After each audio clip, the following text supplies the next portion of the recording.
반갑습니다. 예수누비교회입니다. 오늘은 예루살렘으로 가는 길이란 제목으로 누가복음 9장 51절에서 62절까지의 말씀으로 함께 은혜 나누기 원합니다.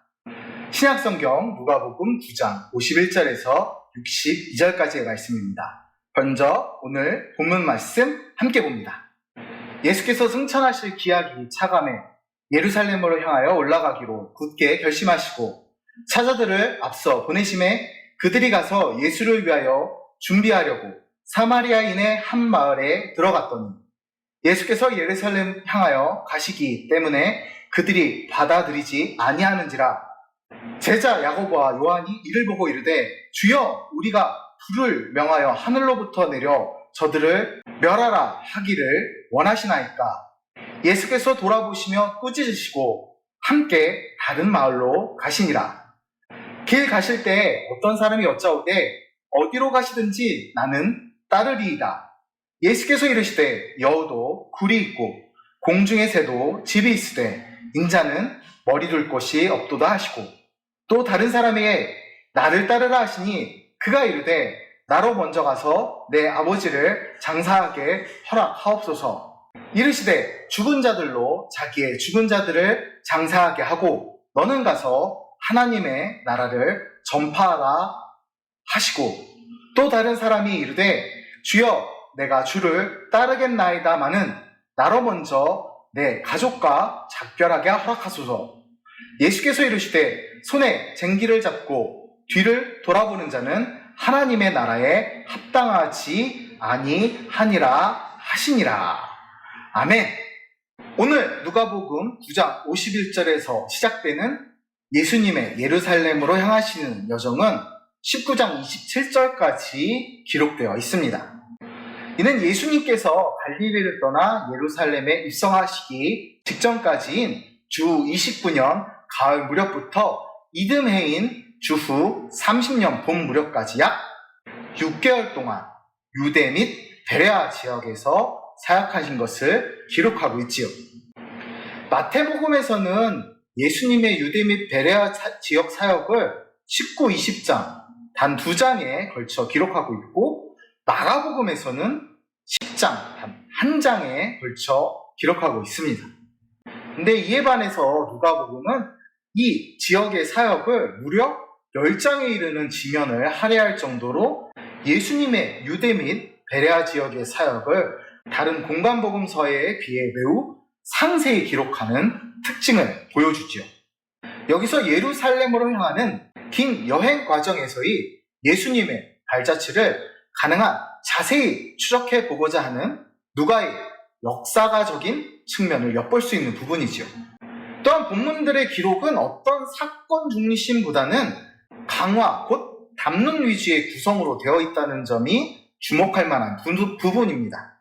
그렇게 누가복음의 23개의 비유 중 16개가 이곳에서 발견됩니다. 자, 이 여정은 예수님의 십자가 사역의 본격적인 시작입니다. 십자가를 지시기 위해 예루살렘을 향해 가시는 것이지요. 이 여정에서 예수님은 하나님 나라의 복음을 계속 전하십니다. 그러나 안타까운 것은 여전히 이 여정을 가시는 과정 속에 제자들은 깨닫지 못하고 많은 사람들이 복음과 예수님을 대적한다는 것입니다. 오늘 본문을 통해 예수님을 따르는 사람들, 그리고 예수님을 배척한 사람들의 모습을 함께 보며 우리의 삶의 방향을 찾아가기 원합니다. 함께 본문으로 들어가 보겠습니다.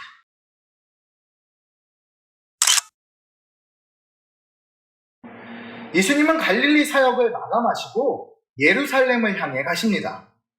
십자가 사역을 이루시기 위해서였습니다. 지금까지 갈릴리와 가버나움을 중심으로 말씀 사역과 치유 사역을 계속해 오신 예수님께서는 당신을 향한, 자기를 향하신 하나님의 계획을 따르기 위해서 예루살렘으로 올라가실 것을 굳게 결심하셨습니다. 이러한 결심은 예수님께서 하나님의 정하신 자기의 때를 알고 계셨기 때문에 가능했습니다. 즉 요한복음 7장 16절과 28절에서 말씀하시듯 하나님에 의해 이 땅에 보내어진 바 된 예수님께서는 하나님께서 자신에 대해 계획하신 모든 일정을 인식하고 계셨으며 심히 바쁘고 분주한 본생의 기간 동안에도 그날 무엇을 해야 할지 결코 잊지 않으셨다는 것입니다. 예수님은 갈릴리 지역에서 예루살렘을 향해 가는 길 가운데 사마리아 지역을 지나가기를 원하십니다. 여장선 갈릴리에서 예루살렘으로 가기 위해서는 사마리아 지방을 통과해야 했죠.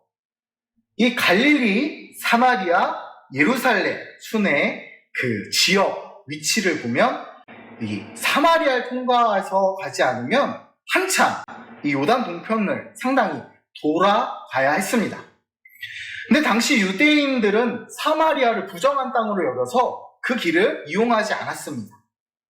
왜 사마리아를 그렇게 부정하게 여겼을까요? 이유는 열왕기하 17장 24절부터 41절까지의 기록을 보면 사마리아인들이 유다의 바벨론의 포로 때에 생겨난 이방 민족과 유대인 간의 혼혈족이기 때문입니다. 또 이들이 그냥 혼혈족인 것뿐만 아니라 종교적으로도 이방 종교를 받아들였기 때문이지요. 그러나 예수님은 요한복음 4장 1절에서 16절까지 기록대로 사마리아 여인을 만나시며 기꺼이 그 지역을 통과하시고 이용하시려 하셨습니다. 그래서 이 길을 가시기 전에 제자를 앞서 보내십니다. 제자들을 미리 보내신 것은 아마 묵을 숙소를 미리 알아보시기 위해서가 아닐까 생각합니다.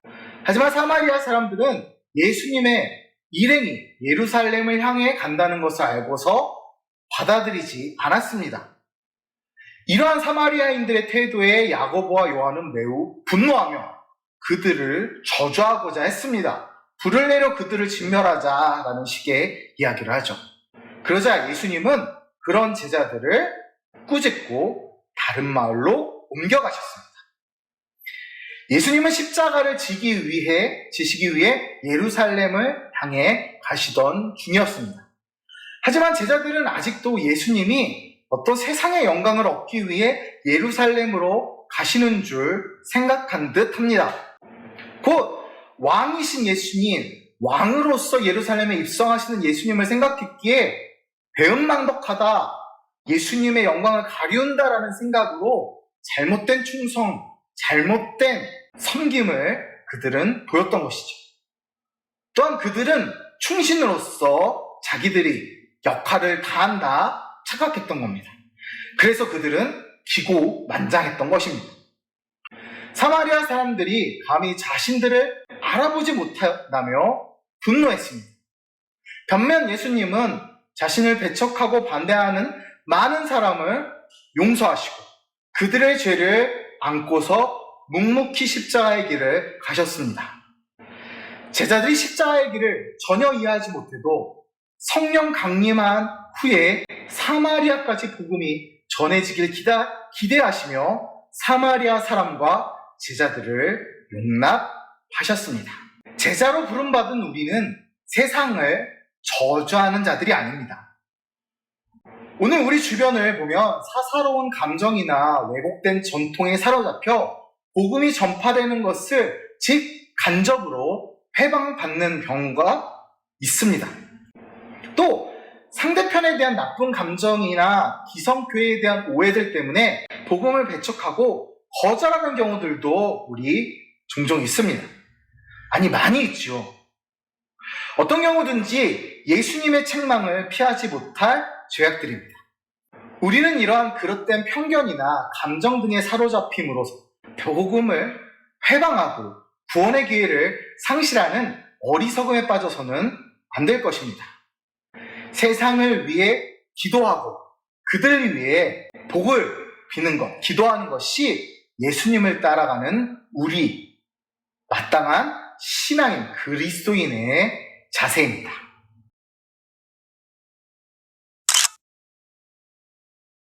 십자가를 지기 위해 예루살렘으로 가시는 예수님께 어떤 사람이 예수님을 따르겠다 나섰습니다. 57절에서 직접적으로 해석되지 않은 부분을 보면 예수님과 그 제자들이 길을 갈 때입니다. 곧 예수님 혼자 가신 것이 아니죠. 또한 길 가실 때로 번역된 원어 포도라는 단어는 문자적으로는 길이라는 의미를 갖고 있지만 그 의미 외에도 예수님과 그의 제자들의 생활 방식이라는 의미를 품고 있습니다. 그 본문에서 나온 어떤 사람, 마태복음 8장 19절에서는 어떤 서기관이라 밝혀진 그는 예수님의 행적을 주의 깊게 살펴보았고 예수님을 따르는 것이 현대 유대인들이 기대하는 하나님 나라를 이루는 일이라 생각했던 것으로 볼 수 있습니다. 그러나 그가 따르겠다라고 말한 동사는 지금 바로 따르겠다는 것이 아니라 1인칭 단수 미래 직설법이라는 문법으로 주어 곧 서기관의 단호한 결단을 보여주는데 그가 과연 예수님의 고난을 생각하고 이야기한 것이었는지는 오늘 본문을 주의 깊게 보면 알 수 있겠지요. 이런 그에게 예수님은 당신이 가시는 길에 대해 정확하게 말씀해 주셨습니다. 58절에 예수님은 예수 그리스도께서 가시는 길은 머리 둘 곳도 없는 나그네와 같은 길이라 말씀하십니다. 더군다나 서기관은 미래 직설법이었지만 예수님은 현재형 동사를 사용하십니다. 곧 복음 전도자의 삶이 미래를 알 수 없는 그저 복음 하나만 바라보고 나아가는 나그네의 삶이며 서기관이 꿈꾸는 낙원이 아니라는 것이죠. 이는 세속적 성공과 평안과는 거리가 먼 길입니다. 예수님은 또 59절에서 다른 사람에게는 자신을 따르라고 명령하십니다. 왜 또 다른 사람에게 자발적으로 따르려는 서기관과 다르게 따르라고 하셨을까요? 이는 예수님을 따르는 삶이 자발적인 경우도 있겠지만 반대로 예수님의 명령에 의해 이루어지는 경우도 있음을 보여주시기 위함이었습니다. 여기서 우리가 오해하면 안 될 것은 57절의 서기관이 예수님을 따랐는지 안 따랐는지는 알 수 없다는 것입니다. 그저 그가 미래 직설법으로 자신이 따를 것입니다 라고 얘기했을 뿐 따랐을지 안 따랐을지는 알 수 없다는 것입니다. 예수님은 따르지 말라라고 하시지 않았다는 거죠. 자, 다시 59절로 돌아와서 예수님의 명령을 들은 그는 아버지를 장사하는 것, 장례하는 것이 먼저라 말합니다. 여러 사본들에서 이 아버지를 장사하게 허락하라는 사람이 반항하며 예수님께 말했다는 것이 아닌 주여 또는 주님이라는 표현을 쓰며 예수님을 높이며 그분의 말씀을 인정하며 대답했다 합니다. 곧 예수님의 권위를 인정하는 사람이었다는 것이지요. 또한 유대의 전통으로 보면 이 장사 지내는 기간이 꽤 길었습니다. 그의 말을 들으신 예수님은 죽은 자들로 자기의 죽은 자들을 장사하게 하고 자신을 따르는 일이 먼저라고 분명하게 말씀하셨습니다. 이는 아버지의 장례를 치르지 말라라는 의미가 아니라 예수님을 따르는 일, 자신을 따르는 일을 미루지 말라는 뜻이었습니다. 다시 말해 복음 전하는 일을 미루지 말라는 말씀이죠. 또 60절에서 어떤 이는 가족과 이별하고 오겠다고 말했습니다. 이 사람에게도 예수님은 같은 말씀을 하십니다. 제자의 길을 따를 때 세상의 일로 지체하는 것이 합당하지 않다는 것입니다.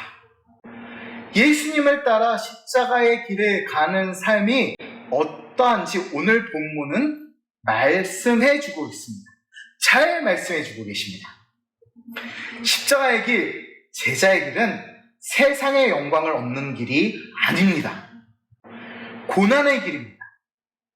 우리가 자칫 복을 받기 위해 세상의 영광을 위해 십자가의 길을 따른다 생각하면 큰 착각입니다. 그러나 분명히 우리는 기억해야 될 것은 이 길은 생명의 길입니다. 이 길을 걷는 이는 세상의 일 때문에 망설이거나 지체하는 태도를 버려야 합니다.